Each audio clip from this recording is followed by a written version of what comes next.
Hey guys, how's it going? How is your heart today? How is your heart? I hope it's well. Thinking about you guys, just wanted to connect, right? Always wanting to connect with you guys. So I was asked this question. Someone sent me an email and asked me, how do I start healing? It's a really great question. How does one start healing? So I'm going to talk to you a little bit about healing and the process of healing. Thank you guys for sending me questions. So this way I can answer them. And this way I know how I can help you.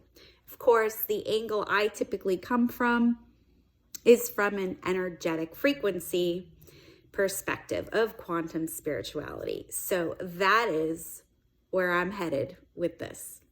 Healing. First and foremost, if you have a thought about the fact that you want to heal, you've already started the process. So literally for you, for me, for anybody who wants to start healing something that is no longer working for them, for you, for me, for us, that is the first step. Acknowledgement is the first step, because what happens is we're taking information from back here and we're bringing it here, because healing can't happen unless you're aware or you know that something needs to be healed. Once you know something, you can change something. Right? So there is an aspect of knowing which is called denial, right? You know it's there, but you just don't want to deal with it. That's avoidance. It's denial. That's fine. But when you're aware that you need to heal, having the awareness is the first step.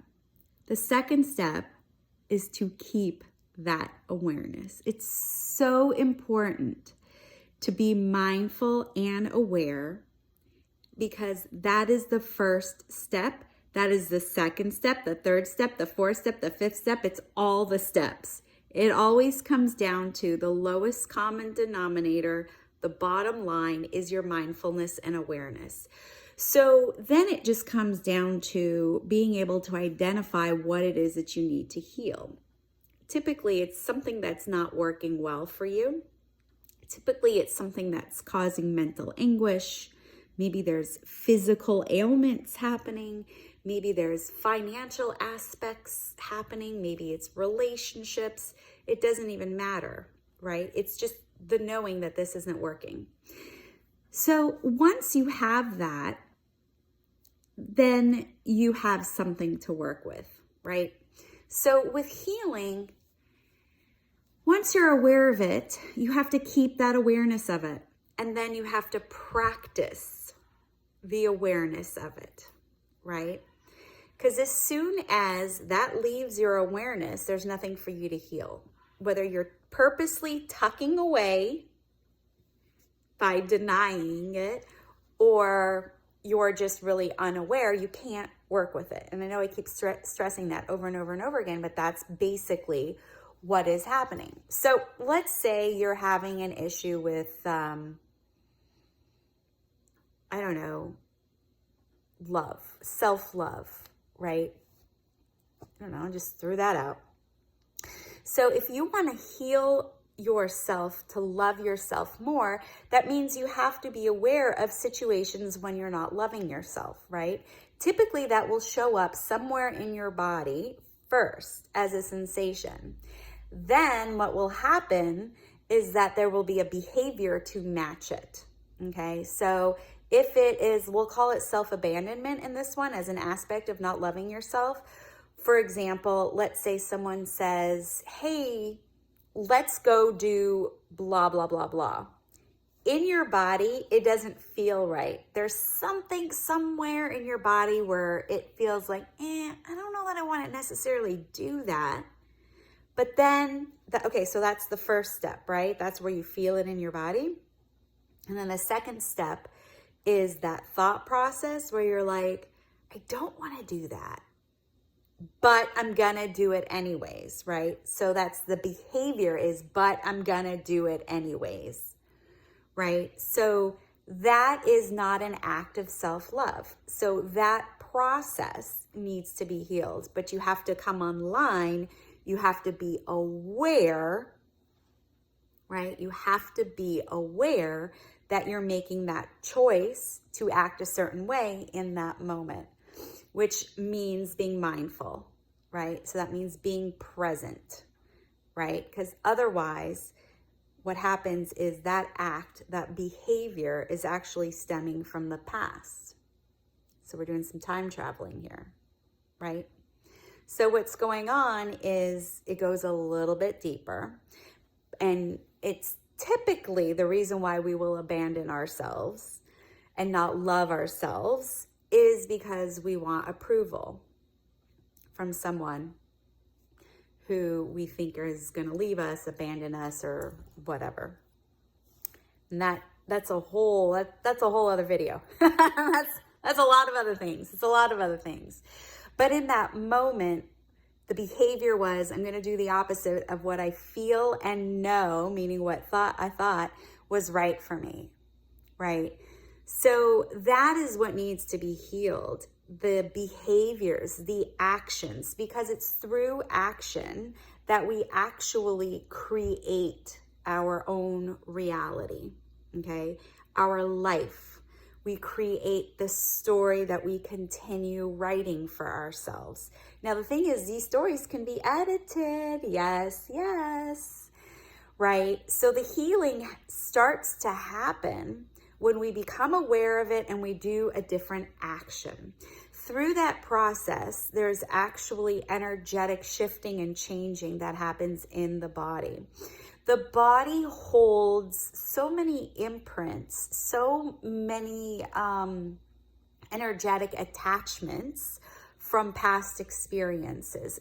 It gets held in the body, and because it's held in the body, it gets held in each energy center, and it needs to be cleaned out, cleared out. And what clears out energy is an action. And once energy is created, it has to either be dispersed, so broken up, it has to be redirected, moved in a different situation, or it has to just stay where it is and accumulate. So once energy is created, there are only three things that can happen. Now, what will tend to happen is if you don't take an action, if you don't do something, if you don't change your behavior, the energy is going to accumulate and it will show up in your energy centers.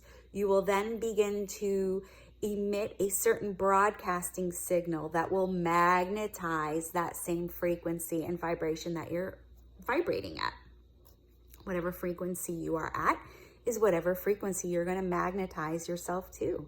It's what your experience will now become. So if you haven't done anything, if you have not taken any kind of action, that energy is going to accumulate. And typically it accumulates when it comes just down to the basic things, is it accumulates into fear, it accumulates into anxiety, which is fear. It accumulates into depression, which is a type of fear. So it accumulates into shame, which is also a type of fear.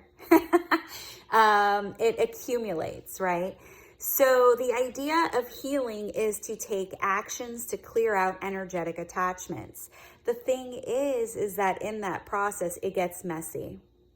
It gets messy. Healing is messy because we're breaking behaviors. We're breaking our programming. We're breaking our operating system. We're breaking away from the coping skills and coping mechanisms that help us feel safe in the world that are no longer working for us.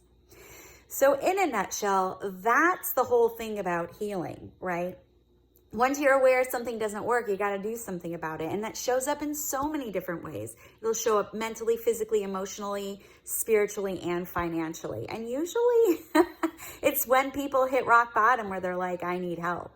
And it's true. You need help. You can't do this energetic shifting on your own. You just can't.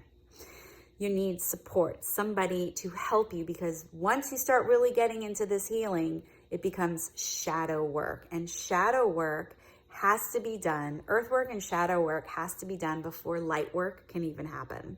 So it's a process. If you find yourself, you're in this process right now, just be kind and compassionate with yourself. It's super important. This is serious stuff. You're healing. You're changing your life. You're creating a new reality, a new dimension for yourself. You are time traveling from the past into a clear, pure, and present moment so that you can create an amazing future for yourself. So give yourself credit for the path that you're on and come online. It can be scary to heal, but with the right support, you don't have to do it alone. All right, guys, what am I always saying to you? Stay connected. Stay connected to your friends and family. Stay connected to yourself. And of course, you can stay connected to me. You can check me out at TerrieHuberman.com. And I'm super, super, super excited to announce that I now have a Patreon channel. That's right. I now have a special community that I've created for all of you guys so that we can connect together, so that we can move and shift our energy together with support. If that sounds good, check out the link in my bio and we will go ahead and be part of a community together where we can shift our energy, get through that healing process, and thrive in a life of freedom, joy, and security. All right, guys, check out my Patreon channel, become part of the community, and I'll see ya on the flip side.